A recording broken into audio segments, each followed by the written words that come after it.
Guys, so let's focus on the acquisition report. We just looked at audience, we just looked at our home kind of aggregation of all the data. Now we're going to look at the acquisition report. So this means literally where we are acquiring our customers from. So from a direct source, this means that they're coming straight from it. Like there's no indirect means, there's no sharing or people tagging each other or anything like that. This is literally means that 50% of our direct data, straight from wherever it is to my site is mainly coming from YouTube.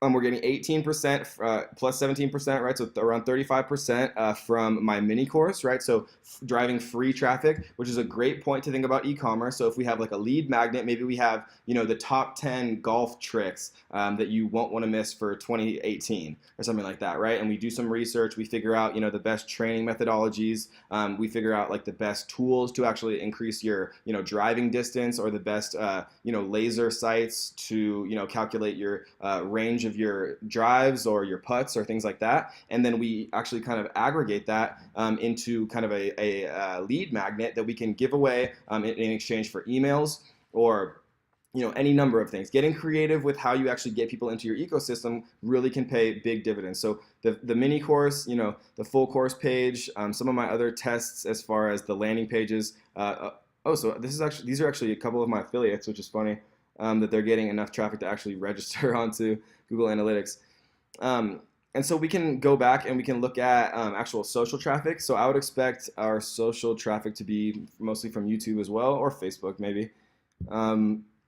Wow, so that's actually not even close. So 60% of our social traffic. So this means people who are actually like sharing things, and if they see a video on Facebook and they think it's helpful, or they see something that they like on one of my pages and share it with a friend, or comment on it, or tag someone in it, or whatever. And we're getting 60% of our traffic from Facebook, which is amazing, and versus YouTube. So this is a very, very clear indication, guys, where we would want to focus the 20% of our efforts. So we're spending time promoting on Pinterest, on Instagram, on Reddit, on Instagram, and they're making up an aggregate of less than 1%. So we would want to double down our efforts. If this was my Shopify store, I would pretty much stop all of my efforts on Instagram, Reddit, and Pinterest and Twitter, and I would refocus 100% of my efforts onto Facebook and YouTube, as they're making up, basically 99% of the total aggregate of our sessions. And so that is kind of how you interpret the acquisition report. It's great to take a look at this stuff. Most of what we're getting here, oh, this is actually interesting. Hercules, I've never even heard of this. I don't know what this is. So this would be something that I would definitely follow up on and just find out what it is, see how they're referring. Maybe they're one of my affiliates or something like that. And so so we can take a look at AdWords accounts. We're really not going to be using these much for dropshipping or Shopify, just because there's not that much there.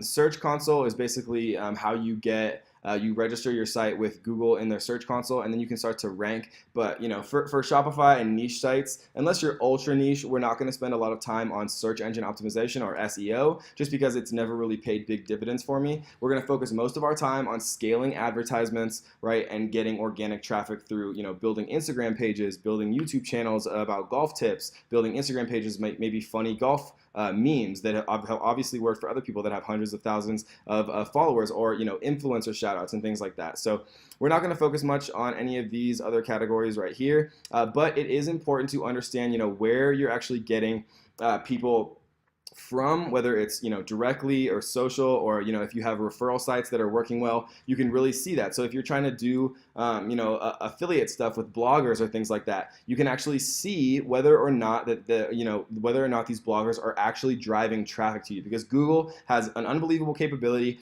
of crawling and seeing exactly where traffic is coming from. So if somebody went to some other page first and then they came to my Shopify site, maybe I was partnering with Hercules, like some golf blogger, or this guy I was doing like an affiliate thing because he was writing like the top 10 best golf gifts for Father's Day. And so, I would find him through Help a Reporter Out. I would find him through, searching on Facebook or Instagram for golf influencers. And then I'd be able to sell, how many people they brought, how many sessions they brought to me, the bounce rate, all this type of information, how many pages that they viewed during their session, how long they're on the course. Like we see 5 minutes, which is incredibly long, referrals from Messenger. So maybe I should, double down my efforts on ManyChat, or, maybe I should focus more on my Messenger advertising. So, it's really just important to jump in here, guys, kind of start to interpret this data, and more importantly, make strategic decisions, data-driven decisions about this data on where to focus your time